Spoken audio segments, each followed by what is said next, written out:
నమస్కారం దూరదర్శన్ వార్తలకు స్వాగతం నేను సరోజ ముందుగా కరోనా కట్టడి గురించి తెలుసుకుందాం కరోనాను నియంత్రించేందుకు ప్రతి ఒక్కరూ మాస్కును తప్పనిసరిగా ధరించాలి ముక్కు నోరు కప్పి ఉంచేలా సరైన పద్ధతిలో మాస్క్ ధరించాలి తరచూ చేతులను శుభ్రం చేసుకోవాలి వ్యక్తిగత పరిశుభ్రతను పాటిస్తూ భౌతిక దూరాన్ని తప్పక పాటించాలి అర్హులందరూ వ్యాక్సిన్ వేయించుకోవాలి నిబంధనలను పాటిద్దాం కరోనాను జయిద్దాం ఇప్పుడు ముఖ్యాంశాలు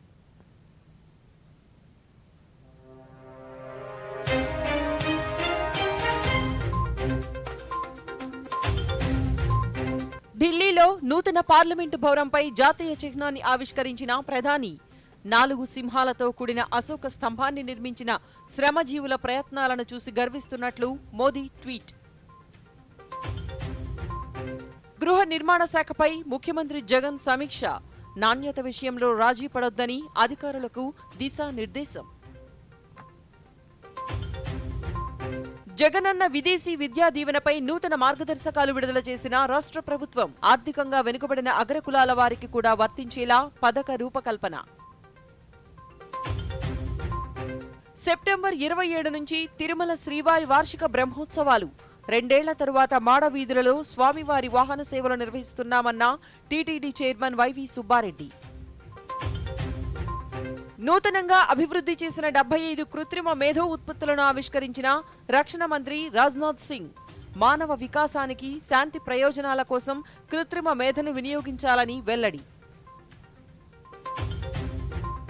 ఉపరితల ఆవర్తనం కారణంగా రాష్ట్రంలో పలుచోట్ల వర్షాల కారణంగా అధికారులు అప్రమత్తంగా ఉండాలన్న రాష్ట్ర విపత్తుల నిర్వహణ సంస్థ. ఇక వివరాలను చూద్దాం. ప్రధానమంత్రి నరేంద్ర మోదీ రేపు జార్ఖండ్ బీహార్లలో పర్యటించనున్నారు. దియోఘర్ పర్యటనలో భాగంగా ప్రధానమంత్రి 16,800 కోట్ల రూపాయలకు పైగా విలువగల పలు అభివృద్ది పనులకు శంకుస్థాపన చేయనున్నారు. మౌలిక సదుపాయాలను పెద్ద ఎత్తున అభివృద్ది చేయడంలో భాగంగా ఈ ప్రాంతంలో సులభతర జీవనానికి వీలు కల్పిస్తూ దియోఘర్లో వివిధ ప్రాజెక్టులకు శంకుస్థాపన చేయనున్నారు. ఈ ప్రాజెక్టులు ఈ ప్రాంత ప్రజలను సామాజికంగా ఆర్థికంగా సుసంపన్నం చేసేందుకు దోహదపడనుంది. అలాగే దియోఘర్ విమానాశ్రయాన్ని ప్రారంభించనున్నారు. అనంతరం బాబా వైద్యనాథ్ ఆలయాన్ని సందర్శించి పూజలు చేయనున్నారు. బాబా వైద్యనాథ ఆలయం 12 జ్యోతిర్లింగాలలో ఒకటి. రేపు సాయంత్రం పాట్నాలో బీహార్ శాసనసభ శతవార్షికోత్సవాలలో ప్రధానమంత్రి ప్రసంగిస్తారు. అలాగే ప్రధానమంత్రి విధానసభ మ్యూజియంకు శంకుస్థాపన చేస్తారు. మ్యూజియంలోని వివిధ గ్యాలరీలు బీహార్లో ప్రజాస్వామ్య చరిత్రను ప్రతిబింబిస్తాయి. భారత్లో ప్రతిభావంతులకు కొరత లేదని కేంద్ర సైన్స్ అండ్ టెక్నాలజీ శాఖ సహాయ మంత్రి జితేంద్ర సింగ్ అన్నారు. బెంగళూరులో ఇస్రో నిర్వహించిన కార్యక్రమంలో మంత్రి మాట్లాడుతూ స్పేస్ ట్రాఫిక్ మేనేజ్మెంట్లో భారత్ ముందంజలో ఉందన్నారు. యువతలో నూతన ఆవిష్కరణలను ప్రధానమంత్రి నరేంద్ర మోదీ ప్రభుత్వం ప్రోత్సహిస్తోంది అన్నారు.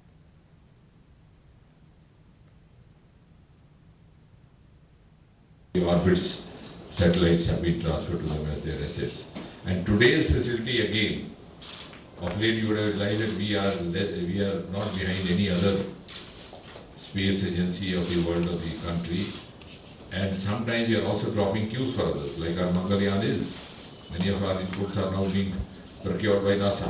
So similarly, today we have addressed an issue which is an emerging issue, not only for the space, but I'm sure just as you journalist guys are occupied by other political issues, tomorrow you'll be occupied with this issue in a much big proportion, the issue of space traffic happening, and therefore I'm glad that we have made this first of this kind initiative here by launching this new facility for sustainable space sector use,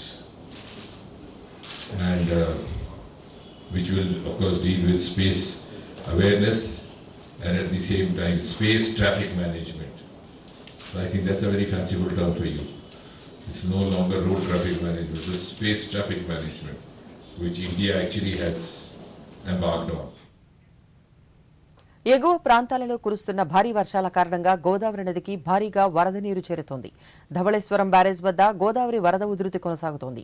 barrage వద్ద నీటి మట్టం 9.8 అడుగులకు చేరింది. దీంతో 7.45 లక్షల క్యూసెక్కుల నీటిని సముద్రంలోకి విడుదల చేస్తున్నారు. గోదావరి వరద నేపథ్యంలో తూర్పుగోదావరి, కోనసీమ, అల్లూరి సీతారామరాజు జిల్లాల కలెక్టర్లు అప్రమత్తమై ఎప్పటికప్పుడు పరిస్థితిని సమీక్షిస్తున్నారు. దేవీపట్నం మండలం గొందూరులో ఉన్న గండిపోచమ్మ ఆలయ గోపురాన్ని వరద నీరు తాకింది. అల్లూరు సీతారామరాజు జిల్లాలోని విలీన మండలాలలో వాగులు వంకలు వరద నీటితో పొంగిపొర్లుతున్నాయి. కూనవరం వద్ద శబరి నది 36 అడుగుల మేర ప్రవహిస్తోంది. ఏటపాక మండలంలోని మురుమూరు, పొలిపాక వద్ద రోడ్డుపైకి వరద నీరు పారుతోంది. దీంతో కూనవరం నుండి భద్రాచలం రాకపోకలకు అంతరాయం ఏర్పడింది. చింతూరు మండలంలోని సోకులేరు, అత్తకోడళ్ల వాగులు పొంగిపొర్లుతున్నాయి. వరద ప్రభావిత ప్రాంతాలలో ప్రజలను సురక్షిత ప్రాంతాలకు తరలించేందుకు అధికారులు చర్యలు చేపడుతున్నారు. అక్కడి పరిస్థితులపై మా రాజమహేంద్రవరం ప్రతినిధి మూర్తి అందించిన మరిన్ని వివరాలను ఇప్పుడు చూద్దాం. పడిందని చెప్పవచ్చు. లంక గ్రామాల్లోని అటు పీగన్నవరం మండలం కనకాయలంక కాజ్వే పై వరద నీరు పారుతుంటూ అటు కోనసీమ జిల్లాతో పాటు అటు పశ్చిమ గోదావరి జిల్లాకు మధ్య ఉన్న రాకపోకలు నిలిచిపోయాయని చెప్పవచ్చు. ఇక ఇదే విధంగా అయినవెల్లి మండలం ముక్తేశ్వరం కాజ్వేపై కూడా వరద నీరు చేరింది. దీంతో ముక్తేశ్వరం కాజ్వేపై ఆధారపడి ఉన్న దాదాపు 4 లంక గ్రామాలకు రాకపోకలు నిలిచిపోయాయి. ఇటు ఈ నేపథ్యంలోనే ఇటు జిల్లా యంత్రాంగాలు కూడా అప్రమత్తమయ్యాయి. అటు తూర్పుగోదావరి జిల్లా కలెక్టర్ మాధవీలతతో పాటు అటు కోనసీమ జిల్లా కలెక్టర్ హిమాంశు శుక్లా కూడా ఎప్పటికప్పుడు అధికార యంత్రానికి ఆదేశాలు జారీ చేస్తూ ఇటు కోనసీమ వరద ప్రభావాన్ని సమర్థవంతంగా ఎదుర్కొనే ప్రయత్నం చేస్తున్నారు. అటు లంకవాసులను బయటకు తీసుకొచ్చి లంకవాసులకు పునరావాస కేంద్రాలను కూడా ఏర్పాటు చేసే ప్రయత్నం చేస్తున్నారు. ఇటు ఎగువనున్న పోలవరం ప్రాజెక్టు ప్రభావంతో అటు ఏజెన్సీ ప్రాంతంపై ఈ వరద ప్రభావం తీవ్రంగా పడింది. ఏజెన్సీలోని కోనవరం, విఆర్పురం, చింతూరు వంటి ప్రాంతాలపై కూడా ఈ వరద ప్రభావం పడింది. ఇటు గోదావరి ఉపనదులైన శబరి, సీలేరు నుంచి కూడా వరద నీరు అత్యధికంగా వచ్చి పడుతుంది. అటు గోదావరి క్యాచ్మెంట్ ఏరియా మహారాష్ట్రతో పాటు అటు మన జిల్లాలో కూడా అత్యధికంగా వర్షం పడుతుండటంతో అటు ఉపనదులు కూడా పొంగిపొరులుతున్నాయి. దీంతో ఈ ప్రభావం అంతా కూడా ధవళేశ్వరం బ్యారేజ్పై కనిపిస్తుంది. ధవళేశ్వరం బ్యారేజ్ వద్ద వరద ప్రవాహం ప్రతి గంటకు పెరుగుతూ వస్తుంది. ఇన్ఫ్లోస్ని ఆధారంగా చేసుకునే ఎప్పటికప్పుడు అధికార యంత్రాంగం కూడా చర్యలు తీసుకుంటూ వస్తుంది. మూర్తి, దూరదర్శన్ న్యూస్, రాజమహేంద్రవరం. ఢిల్లీలోని నూతన పార్లమెంటు భవనంపై ఏర్పాటు చేసిన 4 సింహాలతో కూడిన జాతీయ చిహ్నం అశోక స్తంభాన్ని ప్రధానమంత్రి నరేంద్ర మోదీ ఈ రోజు ఆవిష్కరించారు. ఈ జాతీయ చిహ్నాన్ని కాంస్యంతో రూపొందించారు. 9,500 కిలోల బరువు, 6.5 మీటర్ల ఎత్తుతో ఈ చిహ్నాన్ని రూపొందించారు. ఈ చిహ్నానికి మద్దతుగా 6,500 కిలోల బరువున్న ఉక్కుతో కూడిన సహాయక నిర్మాణాన్ని కూడా చేపట్టారు. ప్రధానితో పాటు Lok Sabha speaker Om Birla, Rajya Sabha deputy chairman Harivansh Narayan Singh, parliamentary వ్యవహారాల శాఖ మంత్రి ప్రహ్లాద్ జోషి, కేంద్ర పెట్రోలియం శాఖ మంత్రి హర్దీప్ సింగ్ పూరి పాల్గొన్నారు. ఈ సందర్భంగా జరిగిన ప్రత్యేక పూజా కార్యక్రమంలో ప్రధాని పాల్గొన్నారు. అనంతరం జాతీయ చిహ్న రూపకల్పనలో పాలు పంచుకున్న శ్రామికులతో ప్రధాని మాట్లాడారు. ఈ సందర్భంగా పార్లమెంటు నిర్మాణంలో పాలు పంచుకుంటున్న శ్రమజీవులతో తాను మాట్లాడానని, వారి ప్రయత్నాలకెంతో గర్విస్తున్నానని, వారు దేశానికి అందిస్తున్న సహకారాన్ని ఎల్లప్పుడూ గుర్తుంచుకుంటారని మోదీ ట్వీట్ చేశారు. इमारत बना रहे हैं कि इतिहास बना रहे हैं? सबको मालूम है लोकतंत्र का मंदिर बना रहे हैं। आपको पता है सबको? तो काम करने के लिए उसमें क्या फर्क? मकान बनाते हैं और ये बनाते हैं, तो काम करते समय क्या फर्क होता है? हमें घर वालों को पता था, पूछते होंगे क्या कर रहे हो, कैसा बन रहा है, तो लोग कहते हो यार फोटो तो ले आओ, दिखाओ हमको। है ऐसा करते? आपको राशन मिल जाता है क्या? जी सर। वो वन राशन को वन नेशन कार्ड है, उस कार्ड से मिल जाता है। जी सर। और क्या आपको लगता है कि हाँ हमें यहाँ आए तो ये मन को अच्छा लगा है? कौन सा बात बताए? सर बहुत अच्छा लग रहा है। जैसे कि से हम सबकी माँ को कुटिया में गए थे राम भगवान, वैसे हमारे कुटिया में आप आए हैं, बहुत अच्छा लग रहा है। वाह वाह, ये तुम्हारा कुटिया, वाह। का कुटिया सर, मंदिर है सर। देश के हर गरीब को भी लगना चाहिए उसका कुटिया है। जी सर, उसका मंदिर है। बड़ा बढ़िया बात बताया आप। आपके आने से उत्साह बहुत बड़ा है और भी उत्साह के साथ काम करें। मैंने उत्साह तो आप लोगों ने हमारा बड़ा। ప్రభుత్వం ప్రతిష్టాత్మకంగా భావిస్తున్న గృహ నిర్మాణాలకు వనరుల విషయంలో దృష్టి సారించాలని, నాణ్యత విషయంలో రాజీ పడొద్దని ముఖ్యమంత్రి జగన్మోహన్ రెడ్డి అధికారులను ఆదేశించారు.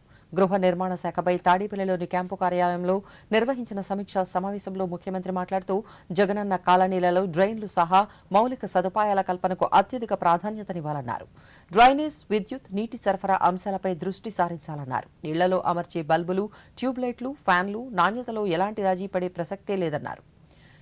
ఈ నెలాఖరులోగా కోర్టు కేసుల వివాదాలలో ఇళ్ల పట్టాలపై స్పష్టత కోసం ప్రయత్నించాలని, ఆగస్టు మొదటి వారంలో ప్రత్యామ్నాయ ప్రణాళికలతో సిద్ధం కావాలని ముఖ్యమంత్రి ఆదేశించారు. 90 రోజులలో పట్టాల పంపిణీపై దృష్టి సారించాలని ముఖ్యమంత్రి ఆదేశించారు. రాష్ట్రంలో విద్యార్థులకు జగన్మోహన్ రెడ్డి ప్రభుత్వం మరో శుభవార్తను అందించింది. విదేశీ విద్య కోసం మరో పథకాన్ని అందుబాటులోకి తీసుకువస్తోంది. జగనన్న విదేశీ విద్యా దీవెనపై ప్రభుత్వం ఉత్తర్వులు జారీ చేసింది. పక్షపాతం లేకుండా ప్రతిభకే అధిక ప్రాధాన్యతనిస్తూ మార్గదర్శకాలను జారీ చేసింది. ఆర్థికంగా వెనుకబడిన అగ్రకులాల వారికి కూడా వర్తించేలా ఈ పథకాన్ని రూపొందించారు.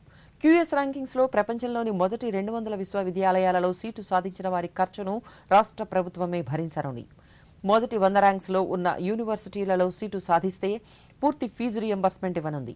100కు పైబడి 200 ర్యాంకింగ్స్ లో ఉన్న యూనివర్సిటీల్లో సాధిస్తే 50 లక్షల వరకు ఫీజు రియంబర్స్మెంట్ వర్తింపు చేయనున్నారు. 4 వాయిదాలలో నేరుగా బ్యాంకు ఖాతాలలోకి ఫీజు రియంబర్స్మెంట్ అందించనున్నారు. ల్యాండింగ్ పర్మిట్ లేదా I-94 ఇమిగ్రేషన్ కార్డు సాధించగానే మొదటి వాయిదా చెల్లించనుంది. ఫస్ట్ సెమిస్టర్ టర్మ్ ఫలితాలు రాగానే 2వ వాయిదా చెల్లించనుంది. 4వ సెమిస్టర్ లేదా ఫైనల్ ఫలితాలు రాగానే 4వ వాయిదా చెల్లించనుంది. PhD, MBBS విద్యార్థులకు ఏడాది వారీగా లేదా సెమిస్టర్ వారీగా కోర్సు పూర్తయ్యేంత వరకు ఫీజు రియంబర్స్మెంట్ చెల్లించనుంది. ఇందుకు 35 ఏళ్లలోపు ఉన్న వారందరూ అర్హులుగా గుర్తించనున్నట్లు ప్రభుత్వం మార్గదర్శకాలను వెల్లడించింది. ఎన్డీఏ రాష్ట్రపతి అభ్యర్థిగా ఆదివాసీ మహిళ ద్రౌపది ముర్ముకు తెలుగుదేశం పార్టీ మద్దతు ప్రకటించింది. ఈ రోజు జరిగిన స్ట్రాటజీ కమిటీ సమావేశంలో నిర్ణయం తీసుకున్నట్లు పార్టీ జాతీయ అధ్యక్షులు చంద్రబాబు నాయుడు ప్రకటించారు. తెలుగుదేశం పార్టీ సామాజిక న్యాయానికి ప్రాధాన్యతనిస్తుంది అన్నారు. మేనిఫెస్టోలో ఇచ్చిన 95% హామీలను ముఖ్యమంత్రి వైఎస్ జగన్మోహన్ రెడ్డి అమలు చేశారని మచిలీపట్నం శాసనసభ్యులు పేర్ని వెంకట్రామయ్య అన్నారు. తాడేపల్లిలోని వైఎస్ఆర్ కాంగ్రెస్ పార్టీ కేంద్ర కార్యాలయంలో ఆయన ఈ రోజు మీడియాతో మాట్లాడుతూ మేనిఫెస్టోలో ఇచ్చిన హామీలతో పాటు ఇవ్వని హామీలను కూడా అమలు చేశారు అన్నారు. విద్య, వైద్యంలో వినూత్న మార్పులకు శ్రీకారం చుట్టి దేశంలో మిగిలిన రాష్ట్రాలు ఆంధ్రప్రదేశ్ వైపు చూసేలా చేశారన్నారు. వైఎస్ఆర్సీపీ విధానాలను తప్పుపట్టలేని స్థితిలో ప్రతిపక్షాలు ఉన్నాయన్నారు. ఏర్పాటైనటువంటి ప్రజాప్రభుత్వం గడిచిన 3 సంవత్సరాలుగా ఎంత విజయవంతంగా పరిపాలన సాగించింది. చెప్పిన హామీల్లో, ఇచ్చిన హామీల్లో 95% హామీలను ఎన్నికల మేనిఫెస్టోను అమలు చేయటమే కాకుండా చెప్పని మాట, ఇవ్వని హామీలైనటువంటి విద్య, వైద్యం ఈ 2 రంగాల్లో కూడా పెద్ద ఎత్తున ఒక విప్లవాత్మకమైనటువంటి మార్పులకు శ్రీకారం చుట్టడమే కాకుండా శరవేగంగా ఆ మార్పులకు లేదా ఆలోచనలకు కార్యరూపం దాల్చే దాంట్లో భారతదేశంలోని మిగతా రాష్ట్రాలన్నీ కూడా ఈ వైపు తలతిప్పి చూసేలాగా చేస్తున్నటువంటి కార్యక్రమాల గురించి కానీ, అలాగే రాబోయే 2 సంవత్సరాల్లో వైఎస్ఆర్ కాంగ్రెస్ పార్టీ ప్రభుత్వం ఎలా ఉండబోతోంది, ఏం చేయబోతుంది, ప్రజలకి ఏమేం మేళ్ళు చేయాలనుకుంటుందో ఈ విషయాలన్నీ కూడా రాష్ట్ర అధ్యక్షులు జగన్మోహన్ రెడ్డి గారు విశదీకరించడం జరిగింది. 2 ఆదివారాలు, నెలలో 2 ఆదివారాలు అంటే హాలిడే ప్రజాసేవ, వీకెండ్ ప్రజాసేవ అనమాట ఆయన చేసేది. మామూలుగా నా జీవితం సినిమాలను పరిత్యజించి ప్రజలకు అంకితం చేశానని చెప్పినేమో డబ్బాలు కొట్టారు అప్పుడు ఎన్నికల ముందు. మరి ఇప్పుడేమో నాకు డబ్బులు కావాలి కాబట్టి సినిమాలు లేక చేస్తున్నా అన్నారు. పక్షం రోజులకు ఒకసారి సెలవు రోజు ప్రజాసేవ, సంవత్సరం 100 కోట్ల రాబడిని వదులుకుని మీకోసం, మిమ్మల్ని ఉద్ధరిస్తా కోసం వచ్చాననేటువంటి డబ్బా మాటలు విన్నాం.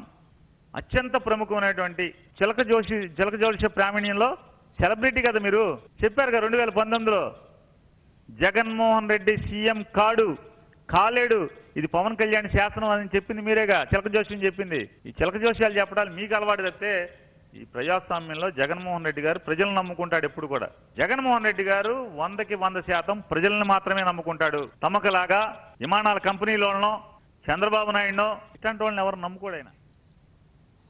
ప్రపంచ జనాభా దినోత్సవాన్ని పురస్కరించుకుని అనకాపల్లి పార్లమెంటు సభ్యురాలు బీసెట్టి వెంకట సత్యవతి వైద్య ఆరోగ్య శాఖ అధికారులతో కలిసి జనాభా నియంత్రణపై అవగాహన కల్పిస్తూ రూపొందించిన గోడపత్రికను ఆవిష్కరించారు. ఈ సందర్భంగా ఎంపీ మాట్లాడుతూ ప్రపంచ జనాభా 800 కోట్లు దాటుతున్న నేపథ్యంలో ఉన్న వనరులను సద్వినియోగం చేసుకుంటూ జనాభా నియంత్రణకు కృషి చేయాలన్నారు.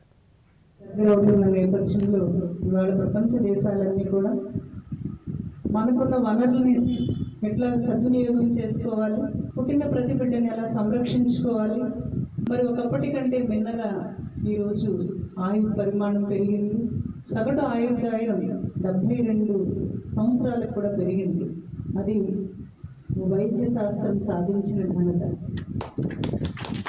ఎంతోమంది మేధావులు, ఎంతోమంది తమ జీవితాన్ని త్యాగం చేసి ఎన్నో ప్రయోగాలు చేసి పుట్టిన ప్రతి వ్యక్తి కూడా శతమానం భవతి అని మన వేదం దీవిస్తుంది. ఎక్కడికి వెళ్ళినా కూడా 100 సంవత్సరాలు కూడా బ్రతకమని. మరి ఆ మాటను నిజం చేస్తూ ఇవాళ మరి మన వైద్యులే ప్రతి ఒక్కరిని కూడా ప్రాణాలు కాపాడుతూ ఆయు పరిమాణాన్ని. తెలుగు రాష్ట్రాలలో రాజకీయ వింత పోకడలు చూస్తున్నామని బీజేపీ రాజ్యసభ సభ్యులు జీవీఎల్ నరసింహారావు అన్నారు. విజయవాడలోని బీజేపీ కార్యాలయంలో ఈరోజు ఆయన మీడియాతో మాట్లాడుతూ ఇటీవల జరిగిన వైసీపీ ప్లీనరీలో వారి నాయకుడిని శాశ్వత అధ్యక్షుడిగా ఎన్నుకున్నారని, ఈ విధానం ప్రజాస్వామ్య వ్యవస్థకే ముప్పు అని తెలిపారు. ఇటువంటి వింత పోకడలను వైసీపీ మానుకోవాలని హితవు పలికారు. వైసీపీ, టీడీపీలో బానిసత్వ ధోరణి కనిపిస్తోందని విమర్శించారు. కుటుంబ పాలనా వ్యవస్థ దేశానికి ముప్పుగా మారుతుందని జీవీఎల్ ఆరోపించారు. ఎంత పోకడలు చూస్తున్నాం. మొన్న జరిగినటువంటి వైసీపీ ప్లీనరీలో తమ నాయకుడిని శాశ్వత అధ్యక్షుడిగా ఎన్నుకున్నామని చెప్పి వారేదో ప్రకటనలు చేయటం జరిగింది. ప్రజాస్వామ్యానికి శాశ్వతానికి ఎక్కడా పొంతన లేదు. శాశ్వతం అన్నది వారసత్వానికి బానిసత్వానికి చెందినటువంటి అంశం తప్పితే శాశ్వతం అన్నది ప్రజాస్వామ్యంలో ప్రజాస్వామ్య స్ఫూర్తికే విరుద్ధమైనటువంటి ఆలోచన.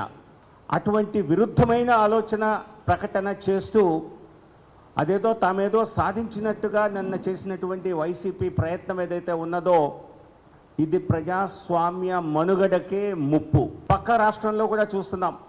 తెలంగాణలో ఏ రకంగా కుటుంబ పాలన వంశపారంపర్యంగా నడుస్తోంది. తదుపరి తరం కోసం కూడా ఏ తరంగా ఆ పార్టీ శ్రేణులు గతిలేని పరిస్థితుల్లో ఎదురు చూస్తోంది. ఇదే పోకడ దేశంలో 7 దశాబ్దాల పాటు కాంగ్రెస్ హయాంలో నడిచింది. ఇందిరాగాంధీ, రాజీవ్ గాంధీ, సోనియా గాంధీ, రాహుల్ గాంధీ, ఈ తర్వాత ప్రియాంక గాంధీ. ఇదే బానిసత్వ ధోరణి ప్రజాస్వామ్య స్ఫూర్తికి పూర్తిగా విరుద్ధం. దాన్ని గొప్పగా శాశ్వతం చేశామని చెప్పుకోవటం నిజంగా ప్రజాస్వామ్యాన్ని పరిహాస్యం చేసినట్టుగా అవుతుంది. సో కాబట్టి ఇటువంటి వింత పోకడల్ని వైసీపీ మానుకోవాలని హితవు పలుకుతున్నాం. మరో పార్టీ చూస్తే తెలుగుదేశం పార్టీ వారు వీరు చేశారు, వైసీపీ అనౌన్స్మెంట్ చేశారు, వారు చేయలేదు. అదే తేడా. వాళ్ళు చేయకుండానే శాశ్వత అధ్యక్షుడు. మరి ఇప్పుడు ఈ తరం ఓటర్లు పుట్టిన దగ్గర నుంచి చంద్రబాబు నాయుడు గారే అధ్యక్షుడు. ప్రతి 2 ఏళ్లకో 3 ఏళ్లకో మీటింగులు పెట్టుకోవటం, ఆయన్ని అధ్యక్షుడు ఎన్నుకోవటం. ఇది రాజకీయ వ్యవహారం లాగా లేదు. ఈ టీడీపీ, వైసీపీ ఏదో పాల సిమెంట్ వ్యాపార సంస్థల్ని తమ కుటుంబ సభ్యులకి వారసత్వంలో ఇచ్చినట్టుగా ఉంది తప్పితే ఇది పాల సిమెంట్ వ్యాపారమా లేక పరిపాలన పాలక వ్యాపారమా, పాలక విధానమా, దీనిపైన చర్చ జరగవలసిన. సెప్టెంబర్ 27 నుంచి జరిగే తిరుమల శ్రీవారి వార్షిక బ్రహ్మోత్సవాలను 4 మాడ వీధులలో భక్తుల మధ్య శోభాయమానంగా నిర్వహించనున్నట్లు TTD board chairman YV Subba Reddy ప్రకటించారు. తిరుమల అన్నమయ్య భవన్లో ఈరోజు టీటీడీ పాలక మండలి సమావేశం అనంతరం నిర్ణయాలను మీడియాకు వెల్లడించారు. 2 సంవత్సరాలు కోవిడ్ నేపథ్యంలో ఏకాంతంగా బ్రహ్మోత్సవాలు నిర్వహించామని, కోవిడ్ సమసిపోవడంతో సెప్టెంబర్ 27 నుంచి అక్టోబర్ 5వ తేదీ వరకు జరిగే వార్షిక బ్రహ్మోత్సవాలు వైభవంగా నిర్వహించనున్నట్లు తెలిపారు. 27ను ముఖ్యమంత్రి వైఎస్ జగన్మోహన్ రెడ్డి ప్రభుత్వం తరపున స్వామివారికి పట్టు వస్త్రాలు సమర్పిస్తారని తెలిపారు. ఎట్లా జరిగాయో అదే విధంగా మాడా వీధుల ద్వారా ఊరేగించే కార్యక్రమం కానివ్వండి, ఏ విధంగా అయితే ఈ కరోనాకు ముందు మనం జరిపేవాళ్ళమో అంత వైభవంగా ఈ సంవత్సరం సెప్టెంబర్ 27 నుంచి ప్రారంభించి అక్టోబర్ 5 వరకు అత్యంత వైభవంగా ఘనంగా నిర్వహించాలని నిర్ణయం తీసుకోవడం జరిగింది. అందులో సెప్టెంబర్ 27వ తారీఖు అంటే ప్రారంభం రోజు ముఖ్యమంత్రి గారు పట్టు వస్త్రాలు సమర్పించే కార్యక్రమం 27వ తారీఖు ఉంటుంది. అన్నిటికన్నా మనకు ప్రాముఖ్యత గలది గరుడోత్సవం. అది 1వ తారీఖు అక్టోబర్ 1వ తారీఖు గరుడోత్సవం నిర్వహించడం జరుగుతుంది. ఎంతమంది భక్తులు వచ్చినా ఎటువంటి ఇబ్బంది లేకుండా ఉండే విధంగా అన్ని ఏర్పాట్లు చేయాలని ఈరోజు పాలక మండలిలో నిర్ణయం తీసుకొని అధికారులకి చెప్పడం జరిగింది. ఈ సర్వదర్శనాల సిస్టమ్ కొన్నాళ్ల పాటు రష్ తగ్గేంత వరకు ఇదే సిస్టమ్ని కంటిన్యూ చేసి ఎక్కడ భక్తులకు ఇబ్బంది లేకుండా చర్యలు తీసుకోవడం వాళ్ళకి కార్యక్రమం చేయాలి. బియాండ్ ఒక పాయింట్ వచ్చినప్పుడు భక్తులకి ఏ విధంగా కంట్రోల్ చేయాలి, కిందనే ఆపాలా, పై వరకు రానిచ్చాలా అనే దానిపై కొంచెం స్టడీ చేసే కార్యక్రమం కూడా చేయమన్నాను. ఆ తర్వాతనే ఎస్ఎస్డి కౌంటర్లు మళ్ళీ కింద ఓపెన్ చేద్దాం, అప్పుడు దాకా వద్దు. ఎందుకంటే సామాన్య భక్తుడు ఎక్కడి నుంచైనా నేరుగా వచ్చి దర్శనం చేసుకునే పోయే కార్యక్రమం ఫెసిలిటీ అది కంటిన్యూ చేద్దాం. కాకపోతే దానివల్ల ఒకే ఇబ్బంది, ఎక్కువసేపు వైకుంఠ క్యూ కాంప్లెక్స్లో వెయిట్ చేయాల్సి వస్తుంది. దాన్ని వెయిట్ చేయకుండా వేరే మార్గాలు ఏమైనా ఉన్నాయా, దాన్ని ఏం చేయాలి, వాళ్ళకి ఎటువంటి ఇబ్బంది రాకుండా చూడటం అనేది main first and foremost thing. తిండ్లు కానీ అన్నీ ఏర్పాటు చేయటం. బట్ ఇంకేదైనా ఆల్టర్నేటివ్ కూడా వెయిట్ చేయకుండా ఇంకేం చేయొచ్చు అనే దానిపై కూడా కొంచెం స్టడీ చేయండి. ఆ తర్వాతనే ఎస్ఎస్డి ఇష్యూ చేసే దాంట్లో ఒక నిర్ణయం తీసుకుందాం. ప్రస్తుతం అయితే ఈ రష్ తగ్గేంత వరకు ఇదే సిస్టమ్ కంటిన్యూ చేద్దామని నిర్ణయం చేసుకోవడం జరిగింది. వైభవోత్సవాలు కూడా నిర్వహించాలి. నెక్స్ట్ మంత్ ఆగస్టు 16 నుంచి 20వ తారీఖు వరకు నెల్లూరు నగరంలో వైభవోత్సవాలు నిర్వహించాలని కూడా నిర్ణయించింది. రేపటి నుంచి ప్రారంభమయ్యే అప్పన్న స్వామి గిరి ప్రదక్షిణలో 3 నుంచి 4 లక్షల మంది భక్తులు పాల్గొనే అవకాశం ఉందని విశాఖ జిల్లా కలెక్టర్ డాక్టర్ మల్లికార్జున తెలిపారు. ఈ మహత్తర ఘట్టానికి ప్రభుత్వం చేసిన ఏర్పాట్లపై కలెక్టర్ మీడియాతో మాట్లాడారు. 32 కిలోమీటర్ల మేర 30 స్టాల్స్ ఏర్పాటు చేసినట్లు తెలిపారు. ఈ స్టాల్స్లో తాగునీరు, కూర్చునే అవకాశం ఉంది అన్నారు. సింహగిరి ప్రదక్షిణను ఆషాఢశుద్ధ చతుర్దశి నాడు భక్తులు కొండ దిగువన తొలి పావంచా నుంచి ప్రారంభించడం ఆనవాయితీగా వస్తోంది. పౌర్ణమి నాడు స్వామి దర్శనంతో మహా పాదయాత్ర పరిసమాప్తమవుతుంది. అర్లీ మార్నింగ్ నుంచే భక్తులు ఈ కార్యక్రమంలో పాల్గొనడం జరుగుతుంది. అంటే సుమారుగా ఒక 4 to 5 lakhs భక్తులు వచ్చేదానికి అవకాశం ఉన్నట్టు తెలుస్తూ ఉంది. సుమారుగా ఈ 32 కిలోమీటర్ల పరిధిలో గతంతో పోల్చుకుంటే కూడా అధికంగా మనం ఏర్పాట్లు చేసుకోవడం జరిగింది. సుమారుగా మనం 17 lakhs పైచలకు కాస్ట్తో ఒక ఇల్యూమినేషన్ని మనం అంటే లైటింగ్, ప్రాపర్ లైటింగ్ అంతా ఏర్పాటు చేస్తున్నాం. దీంతో పాటు మనకు all in the road patch works కానీ చిన్న చిన్న రిపేర్స్ కానీ చేయడం జరిగింది. అలాగే మెట్ల మార్గంలో కూడా ఏర్పాట్లు, సౌకర్యాలు పెంచడం జరిగింది. బేసిక్ ఫెసిలిటీస్ అంటే డ్రింకింగ్ వాటర్ ప్రొవైడ్ చేయడం కానీ, దానికి దగ్గరలోనే టాయిలెట్స్ కానీ, అలాగే కూర్చోవడానికి కూడా కుర్చీలన్నీ కూడా ఏర్పాటు చేయడం జరిగింది. షామియాలు లాంటివి కూడా వేసి సుమారుగా ఒక 300 టాయిలెట్స్ ప్రొవైడ్ చేయడం జరిగింది ఆల్ లెంగ్త్ది. దీంతో పాటు సుమారుగా ఒక 40 స్వచ్ఛంద సంస్థలు కూడా వాళ్ళు ఈ కార్యక్రమంలో సహాయ. ప్రపంచ జనాభా దినోత్సవం సందర్భంగా ఉమ్మడి పశ్చిమ గోదావరి జిల్లా అంతటా వైద్య ఆరోగ్య శాఖ ఆధ్వర్యంలో అవగాహన కార్యక్రమాలు నిర్వహించారు. పశ్చిమ గోదావరి జిల్లా ఆచంట మండలంలోని వల్లూరు గ్రామంలో ర్యాలీ నిర్వహించారు. అధిక జనాభా ప్రగతికి దూరమంటూ నినాదాలు చేశారు. ఈ సందర్భంగా ప్రాథమిక ఆరోగ్య కేంద్ర అధికారి వెంకటేశ్వరులు మాట్లాడుతూ జనాభా నియంత్రణకు పలు కార్యక్రమాలు చేపడుతున్నామన్నారు. అధిక జనాభా వల్ల ఆహార కొరత, అనారోగ్య పరిస్థితులు తలెత్తుతాయని పేర్కొన్నారు. ప్రపంచవ్యాప్తంగా చూసుకోవాలంటే రేపు నవంబర్ 15 నాటికి ఐక్యరాజ్యం తలచిన ప్రకారం 800 కోట్ల జనాభా దాటేసేలా ఉంది. సో జనాభా పెరుగుతున్న కొద్ది ఆ జనాభాకి సంబంధించిన ఉత్పాదకత కానీ అది లేకపోతే కొన్నాళ్ళకి ఏంటంటే ఆకలి చావులు రావడం, నెక్స్ట్ తిండి కోసం ఒక పుట్టిన పరిస్థితి వస్తుంది. అటువంటి పరిస్థితి రాకుండా మనం ముందుగానే మేల్కొని జనాభా నియంత్రణలో మనవంత పాత్ర పోషిస్తే ప్రతి కుటుంబం కూడా ఒకరు లేక 2 బిడ్డలు చాలు, అంతకు మించి వద్దని చెప్పి ఆ స్లోగన్స్ మేము జనాల్లోకి ముందుకు వెళ్తున్నామండి. అలాగే మా వైద్య ఆరోగ్య శాఖ తరఫుని ఈ నెల 24 వరకు కూడా విలేజ్లో గ్రామ నాయకుల సహకారంతో మేము జనాభా నియంత్రణకు సంబంధించి తీసుకోవాల్సిన పద్ధతుల గురించి, అలాగే కొత్తగా పిల్లలు ఉంటే బిడ్డకి ఎడం కనీసం 2 సంవత్సరాలు ఆగేలాగా, అలాగే తొలి బిడ్డకి తర్వాత 2వ బిడ్డకు కూడా 3 ఏళ్ళు ఖచ్చితంగా ఉండేటట్టు కాపర్ టీ కానీ లేకపోతే కుటుంబ నియంత్రణ మాత్రలు వాడడం కానీ చేస్తున్నామండి. అలాగే 2 బిడ్డలతో ఎవరైనా సరే మన ఆపరేషన్ చేయించుకోదలుచుకుంటే గవర్నమెంట్ తరఫున మేము ఉచితంగా ఇక్కడ మనం క్యాంప్స్ కండక్ట్ చేసుకుని ఉచితంగా అంటే ఎటువంటి ₹1 కూడా తీసుకోకుండా ఉచితంగా ఆపరేషన్ చేసి వాళ్ళకి మందులతో పాటు మా సిబ్బంది ఇంటింటికి వెళ్ళి కూడా వాళ్ళకి సేవలు చేస్తున్నారండి. అల్టిమేట్గా మేము చెప్పేది ఏంటంటే ప్రతి ఇల్లు కూడా ఏంటంటే చిన్న కుటుంబం ఉంటే చింతలు లేకుండా ఉంటుంది. సమాజంలో కూడా దేశ ఆర్థిక పరిస్థితి కూడా మెరుగుపడి తద్వారా దేశం కూడా పురోగతి సాగుతుందని. కేంద్ర ప్రభుత్వం అమలు చేస్తున్న ప్రధానమంత్రి జాతీయ అప్రెంటిస్షిప్ మేళా ద్వారా జిల్లాలోని నిరుద్యోగ యువతకు ఉద్యోగ అవకాశాలు కల్పిస్తున్నామని చిత్తూరు ప్రభుత్వ ఐటీఐ ప్రిన్సిపల్ రవీంద్రారెడ్డి తెలిపారు. చిత్తూరు ప్రభుత్వ ఐటీఐ కార్యాలయంలో ప్రధానమంత్రి జాతీయ అప్రెంటిస్షిప్ మేళాను ఈ రోజు నిర్వహించారు. జిల్లా వ్యాప్తంగా పెద్ద ఎత్తున నిరుద్యోగ యువత హాజరు కాగా పలు పారిశ్రామిక సంస్థలలో వీరికి ఉద్యోగ అవకాశాలు కల్పించేలా పేర్లు అర్హతలను నమోదు చేశారు. ఈ సందర్భంగా రవీంద్రారెడ్డి మాట్లాడుతూ ఈ మేళా ద్వారా ప్రముఖ కంపెనీలలో ఖాళీలను భర్తీ చేస్తున్నాము అన్నారు. అర్హత సాధించిన వారికి కేంద్ర రాష్ట్ర ప్రభుత్వ ఉద్యోగాలతో పాటు ప్రైవేట్ సెక్టార్లలో ఉద్యోగాలు కల్పిస్తాము అన్నారు. ప్రతి నెల ఈ కార్యక్రమం నిర్వహిస్తున్నట్లు చెప్పారు. ఎవరి మంత్ మండే సెకండ్ వీక్ లో ప్రతి జిల్లాలో జరపాలనేసి సెంట్రల్ నిర్ణయం తీసుకునేది. మనకు ఉన్నటువంటి మొత్తం 26 జిల్లాల్లో మూడుగా సెక్టార్ డివైడ్ చేసి మన ఇప్పుడు చిత్తూరులో ఈ రోజు జరుగుతోంది. నెక్స్ట్ మళ్ళీ అక్టోబర్లో ఈ ప్రోగ్రామ్ జరుగుతుంది. ఇది నిరంతరం జరిగేటువంటి కార్యక్రమం.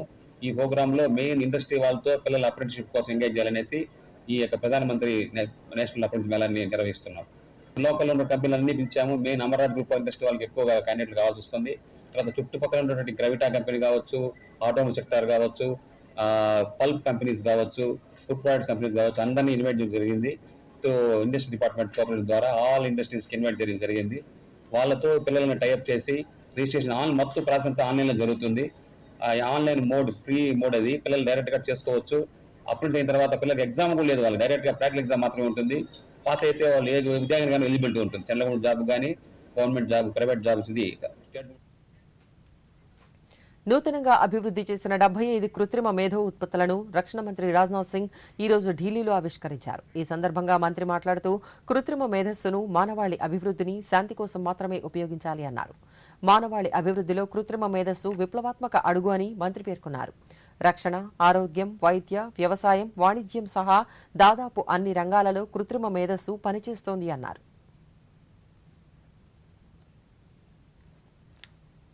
आज शायद ही कोई ऐसा क्षेत्र हो जहां पर कि आर्टिफिशियल इंटेलिजेंस की भूमिका न हो, शायद ही ऐसा कोई क्षेत्र हो.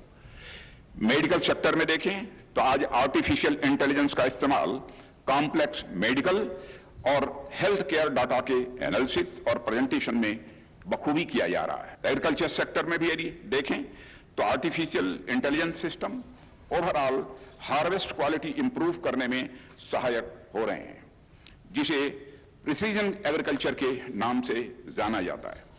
आर्टिफिशियल इंटेलिजेंस टेक्नोलॉजी फार्म्स में, प्लांट्स में डिजीज, पेस्ट और पुअर न्यूट्रिशन डिटेक्ट करने में भी सहायक हो रही है. इसी तरह ट्रेड, कॉमर्स, ट्रांसपोर्ट और अन्य अनेक क्षेत्रों में आर्टिफिशियल इंटेलिजेंस अपनी बहुत ही अहम भूमिका निभा रहा है. आज वर्ल्ड बैंक, यूनाइटेड नेशंस और विश्व के अनेक ऐसी संस्थाएं और संगठन ह्यूमैनिटेरियन डिजास्टर्स को टैकल करने, फेमिन आदि नेचुरल डिजास्टर्स का पूर्वानुमान करने. దేశీయ స్టాక్ మార్కెట్ సూచీలు ఈ రోజు ఫ్లాట్ గా ముగిశాయి. ఉదయం నష్టాలలో ప్రారంభమైన మార్కెట్లకు మధ్యాహ్నం తర్వాత కొనుగోళ్ల మద్దతు దొరికింది. దీంతో ఇంట్రాడే కనిష్టాల నుంచి కోలుకుని చివరకు స్వల్ప నష్టాలతో సరిపెట్టుకున్నాయి. ఉదయం 54,248 వద్ద నష్టాలతో ట్రేడింగ్ ప్రారంభించిన సెన్సెక్స్ చివరకు 86 పాయింట్లు నష్టపోయి 54,395 వద్ద ముగిసింది. ఇక 16,136 వద్ద నష్టాలతో ట్రేడింగ్ ప్రారంభించిన నిఫ్టీ 16,248 వద్ద ఇంట్రాడే గరిష్టాన్ని, 16,115 వద్ద కనిష్టాన్ని తాకింది. చివరకు 5 పాయింట్లు నష్టపోయి 16,216 వద్ద స్థిరపడింది. దక్షిణ ఒడిషా, ఉత్తర కోస్తాంధ్ర తీర ప్రాంతాలపై అల్పపీడనం కొనసాగుతోంది. మరోవైపు దానికి అనుబంధ ఉపరితల ఆవర్తనం కూడా కొనసాగుతోంది. వీటి ప్రభావంతో రాష్ట్రంలో తేలికపాటి నుంచి ఒక మోస్తరు వర్షాలు కురిసే అవకాశం ఉన్నట్లు అమరావతిలోని వాతావరణ కేంద్రం అధికారులు తెలిపారు. మరికొన్ని చోట్ల భారీ నుంచి అతి భారీ వర్షాలు కురిసే అవకాశం ఉందని పేర్కొన్నారు. రాష్ట్రంలో కురుస్తున్న విస్తార వర్షాలు, గోదావరి నదికి వరద నీరు చేరడంతో జాతీయ విపత్తు స్పందనా దళాలు, ఎన్డీఆర్ఎఫ్ బృందాలు రంగంలోకి దిగాయి. విశాఖపట్నంలో 2, అల్లూరు సీతారామరాజు జిల్లాకు మరో 2 బృందాలను మోహరించగా మరో 2 బృందాలను సన్నద్ధంగా ఉంచినట్లు అధికారులు వెల్లడించారు.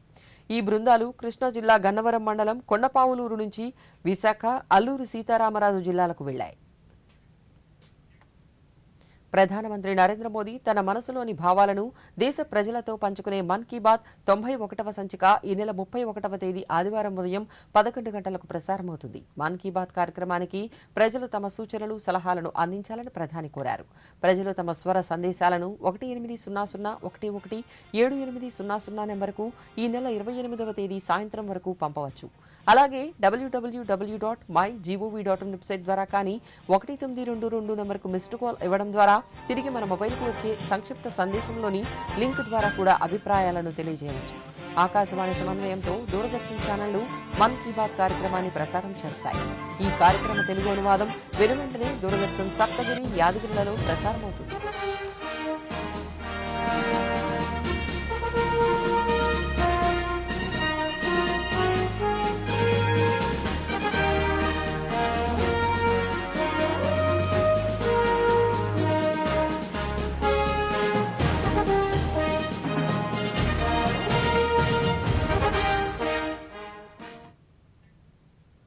కరోనాను నియంత్రించేందుకు ప్రతి ఒక్కరూ మాస్క్ను తప్పనిసరిగా ధరించాలి. ముక్కు, నోరు కప్పి ఉంచేలా సరైన పద్ధతిలో మాస్క్ను ధరించాలి. తరచూ చేతులను శుభ్రం చేసుకోవాలి.